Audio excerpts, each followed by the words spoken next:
to you. Okay, great. Good to see you guys. Thanks for being here today, and thanks for your continuing coverage of not only our football program and institution, but the Southeastern Conference. And I appreciate the work you do for student athletes on promoting them and allowing the outside world to get a view of some of our student athletes and our program. Going into this season, as excited as I've been about a football team, partly because we've got a number of returning starters back and a number of lettermen that have played significant roles over the last couple of years in our program, but mostly excited about their work ethic, the way that they've approached the off-season, starting back in January with their winter conditioning program through spring practices and now into the summer ball portion of their schedule. It's always when you get here and know that Media Day is here and on us, that practice number one is right around the corner. I look forward to developing and moving this team forward, building off some of the good things that we did late last year, and then putting them in position to be a better player and better team on both sides of the ball getting into 2018. We'll take questions. If you'll raise your hand, we'll start right down here on the front row. Coach, you lost a coordinator in Heupel.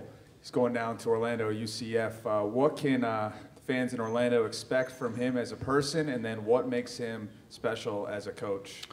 Well, I've known Josh for a number of years and was excited to get him hired at Mizzou, and he did a great job for us. He is a very, very competitive leader that will put his guys in position to be successful in every area of their life. I knew when we hired him probably weren't going to have him that long because he had aspirations to be a head coach, and he's really got the makeup on seeing the big picture, on being able to go do it. I expect he'll have great success early on, and he's a good friend that has done a great job in the business. We'll go standing over here on the back right. Hey, Coach. Derek Dooley, your new offensive coordinator, how do you anticipate him impacting the team this season? Well, I looked at a number of different guys, and when that position came open, when Coach Heupel left, and looked at the opportunity on what this team needed and what we wanted offensively, wanted a guy that was confident enough to come in and not have to scrap everything that we had done the last couple of years, and just because he wanted to run his offense. I wanted to maintain some of the integrity of the things that we had done offensively, but also build on that and have opportunities to do some different things, either in personnel settings or formations or tempo or the different ways that you can play offensively. And Derek, from a leadership role, from all the things that he's done since he's been on campus, relationship building with our kids, I'm really excited he's on our staff. I know he's going to put our guys in position to be their best. And he's been good in the staff room for me, being a former head coach. We'll go over here on the front row to the far left. What sort of development have you seen from Terez Hall and Cale Garrett since they first got to Missouri, and in what ways do they complement one another? Well, they're both of those guys, the positions they play at inside linebacker, we rely on them being so versatile in the run game and then in pass coverage. They've both grown in both of those areas, understanding how all 11 pieces fit together, where their fit needs to be, how they play off of each other. So the consistency for them on now having experience, really as many snaps as anybody on the roster has played, they've got it, and they've done it together. So those guys, they speak the same language on the field. They've got an opportunity now to work together in drill work. And then in live competition last year, I look for both of them to have their best year. And I think that the work that they've put in, not only on the field, but the learning and the classroom work, the extra time that they spend together watching film together, that's only going to make us a better defensive football team. We'll go standing over here to the right. Coach, you have one of the best quarterbacks in the country in Drew Lock. Where is his football IQ right now, and how much have you seen it grown from your first year to your second year? Yeah, you look at the physical skill set that Drew has is one of the best in the country, if not the best. the thing that you want to keep pushing for him and allow him and provide him the resources that now he can take his game to the next step and the next level, and that's getting a play call, reading the defense, putting us in the right position with the play call and maybe checking out of it, and understanding where the ball is more likely to go once the ball is snapped. The ability that he's had from the time our bowl game was over in December to today, his football IQ is better than maybe the jump that he made from his freshman year to now. He's learned so much. He's fine-tuned his footwork. And with the experience and the understanding on what we need out of that position, I expect and anticipate him to have a special year. But we also need the 10 guys around him to play really well, because if they do that, it makes his job easier. If we can run the football, then that opens up some ability in the pass game that's going to help us out, and it all plays together. Drew's done a great job on commanding leadership, providing it, showing it by his actions, and then following through with it on being a leader for our entire program. Go to the front row of the camera position over here on the left side. Hey, Coach. We're from Baton Rouge, and I don't know if there's such thing as a perfect kid, but Lindsey Scott is held in very high regard there. I just want to know your thoughts of adding him to your team, and what will he bring to your team? Well, when he showed up in January, the things that we got to know about Lindsey in recruiting were a number of the things you just mentioned. A high character, tremendous competitor in everything that he did, classroom, on the field, in the meeting rooms. He is an example of a guy that whatever his role is right now, he's going to make sure that he's pushing the guys around him. He's providing leadership to those in the room and in the unit on the offensive side with him. But also, he's a heck of a competitor, and he's going to help our football program out in a great deal. Go over here to the right side, the end of the second row. Coach, I'm sure you've heard what C.C. Jefferson said yesterday. What's your response to that, and then what's your message to Mizzou fans? I'm sorry, I didn't hear the message. What C.C. said yesterday? I didn't. I'm sorry. He basically said that playing at Fairfield Field is like playing at a morgue. It wasn't exactly that, but he said it's so quiet there, and he just doesn't like it. It's very weird. And he basically criticized Mizzou fans. I got you. That was about last year's game against Florida. Yeah, I mean, the opportunity, I think that every year is going to be different. I think that, I think the score is 45-16. I thought our fan base was pretty good that day, supported the winning team and the home team. And I have great pride in representing our state and our fans with great energy and great passion in the right way. And I'm thankful for them. I don't know exactly what the comment means, but we'll focus on Mizzou and trying to get as good as we can get. And I'm sure after we get into week one, we'll try to focus on week two, and then when it gets to be Florida week, then we'll get ready for that one. We'll go to the camera position right there in the middle in the front row. Coach, how beneficial is it to have a returning starting quarterback as you work to try to put in a new offense? Well, I think the new offense, there are going to be some new components to it, but also we've got a number of returning starters back on. So it's not, we didn't scrap the old and start over with the new, but I wouldn't trade, I appreciate the question, I wouldn't trade experience for anything. Now my challenge, because when I was a defensive coordinator in 2015, we were pretty darn good on defense. 2016, we had a lot of guys back, and we weren't very good on defense for a number of reasons. So if you don't do anything with that experience, if you just think, well, they got it, we're going to be okay and continue forward and move on, then you've failed your kids as a coach. So, the charge for us as a staff is make sure that every guy was on the field last year that played at a pretty good level. Well, he's got to play at a better level this year, and then that's the way then you become a special team when you can put that together. They got the drive and the determination to get better than they were a year ago when they had some success. There's also times the last couple of years that we didn't play very good offensively. And so for us consistently, that's the challenge on scoring points, on the turnover margin, on making sure we play smart football. Go to the back of the camera platform, far right. Coach, Drew said earlier today that he's taking more snaps under center. Still early. Camp hasn't even started yet, but what have you seen from him under center, and What does he still have to work on and improve? Well, I saw some things during spring practice when we did that, some under center work, and during the rules this summer, I can't be around them when the football is on the field, so I haven't seen that work this summer. But Drew and what we're doing offensively, there's a number of different ways that you're going to take the snap out of the shotgun, you're under center. That's just some of the building blocks that we've got within our offense on how we can play. And I think him understanding, the footwork that it takes in some of our things that we're doing offensively, either under center or in the gun. I mean, that's so important on being able to deliver the ball when it needs to come out, where it needs to go, and it's a timing with the receiver that you develop over time. Luckily for him and for us, he's got experience in doing that, and he's running the workouts with the receivers and the tight ends and running backs on being able to get where we start in August with practice number 1. It's not their first day out there. We'll go to the camera platform in the middle in the very back. Coach, all the way back here, not sure if you can see me or not.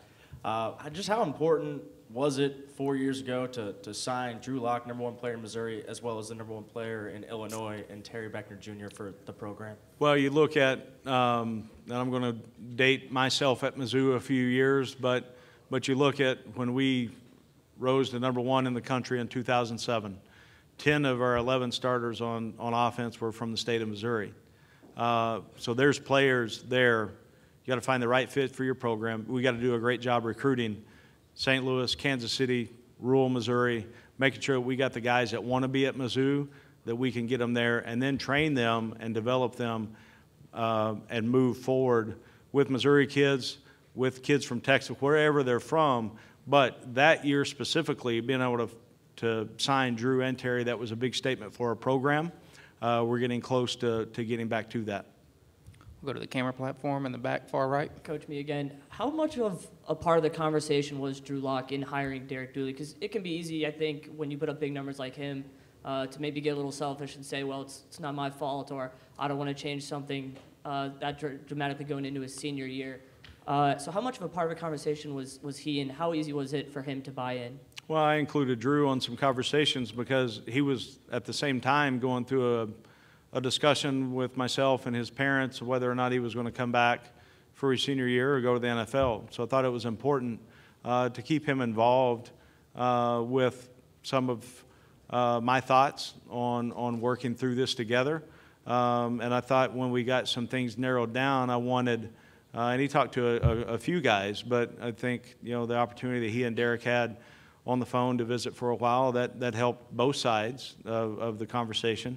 And, by no stretch did that wasn't the determining factor whether Drew came back or not, but I think it gave him some ease in helping him and his family make that decision that he was going to be in good hands. Well, over here on the second row to the right. Coach, Drew was talking about, what he missed most about basketball, and he was saying trash talking a little bit. Obviously you like that in a team leader, that passion. How do you sort of encourage him in that regard, and do you ever find yourself trying to pull him back a little bit? No, with the ability to talk or not to talk, you better be able to back it up and let your play speak for itself. And, I know Drew's that's the first time I saw Drew compete was in a gym. I was recruiting him for another school and was able to see him compete, and such a great competitor, admired the way they approach the game. But really, at the end of the day, if you're good enough, there'll be plenty said about you, and so you don't have to tell somebody about it. But I like Drew's competitive spirit. I like the way he approaches the game, and everybody's wired a little bit different on what gets them going competitively. We'll go standing over here on the far left. Hey, Coach, this is not a trick question. It's just a non-football question, kind of. You're 16 years old. What is your dream car? Well, when I was 16, that is a great question. Vahe Gregorian with the Kansas City Star and I took a trip to my hometown a couple weeks ago. So he saw how I was brought up. So I should give him the mic and let him answer that question. But at that time, because of the job that was required and the rural area that I was growing up, I needed a new pickup truck. And I know there's some stares probably in the room on why is that, but there were some things that would have helped my life be a little easier at that time. Stay on the left side, go right here in the back row. With Terry Beckner Jr., multiple serious knee injuries. A lot of guys, that's pretty tough to come back from, and they don't actually come back from that. What does it say that he's now playing at such a high level and just kind of the character that he has? Well, I think, there's a lot of things that go into having an injury and then having the mindset and attitude to be able to come back from it. And he did that early on in his career, and then for whatever reason, he had another one, right? So that point to me was maybe the breaking point one way or the other for Terry, because he knew how hard that rehab process was, and he knew what he was going to have to go through again. For him to be able to do that, and now he's healthier than he's ever been. He's been able to really go through a full off season, and we're going to see he will see the rewards of that for him. But it speaks volumes of not only the type of person he is, character, and really toughness that it's taken for him to get to this point. We'll stay right there on that third row on the left side. They were talking about Beckner. Do you remember recruiting him in high school, just how quickly it took you to get sold on him, watching him on film? And what do you think he's kind of changed most about his game since you've had him? Well, I think, obviously he was one of the highest recruited guys in the country at that time. Knew he had tremendous ability. Also understood that when he got into our program, and they've had great success at East St. Louis High School over the years. A lot of great players, and Terry's been one of the best ones. But also knew that we had a guy that would continue to develop, and it was really just starting to scratch the surface on being a dominant player. But he spent a couple years in the weight room developing his body, understanding how to play the position in the game with hand placement and leverage and all the things that go into that position, that he could be a special player. The thing that I've seen him grow the most in the same area, if you look at, this get away from the physical development side of it, just the mental approach that he's taken to the game, from the nutrition on how to fuel his body throughout the week, on the prehab and rehab continuing with our sports medicine department, on making sure that he's ready to go play his best. He's really matured in that area, understanding what it takes to go play successfully. Go to the camera platform, far right, in the back. Coach, you had that great 6-game run towards the end of last season, but you still did not end up beating a winning team last year. So I think for others, it's maybe easy to dismiss you guys. Do you sense that there's maybe an extra fire around the team coming into this season, or is it more just business as usual? We learned lessons from last year. You always critique yourself, and I'm talking myself and on down throughout the program. You want to make yourself better and your program better, and find out and learn lessons and history, whether good or bad. You learn from it, and the reasons why that we had success last year at times, and then reasons why we didn't. Those are more of our approach on let's not revisit that. Let's understand the positions we were in last year and why, and learn from that and grow from it, and continue to build and move our program forward. Go to the left side, front row. Hey, Coach, has Derek Dooley talked with you at all about his time at Tennessee and stories there, and how can that stint maybe help him now as the OC at Mizzou? Yeah, we've talked about it a lot, and talked about it a lot during the interview process. There's a number of hours that we spent over the phone, and then had the opportunity to meet up and then spend a whole, another day and some change on talking philosophy of football, on talking program, on talking recruiting, on talking the things that he has encountered in his career, the things that he's learned, if he had a chance to do it again, what he would do differently. He's been a valuable resource for me. Got time for a couple more. We'll go on the back row over here, on the right side. Hi, Coach. When Derek Dooley was at Tennessee, he was known for his iconic orange pants. There was a Twitter account dedicated to the pants. Everyone loved the pants. Does he have a pair of pants at Mizzou? Have you seen our Mizzou's colored gold? I have. Okay. Yes. Just get it's ready. Very bright behind you. Just get ready. We got gold pants. They'll match our players. I'm joking. he'll stick with what we wear in the coaching. We have no vote on what we wear on the sidelines. Our equipment guy comes in and says, here, you're wearing this, you're wearing this, you're wearing this. So we'll see if we can mix it up a little bit, be a little different. Anything else?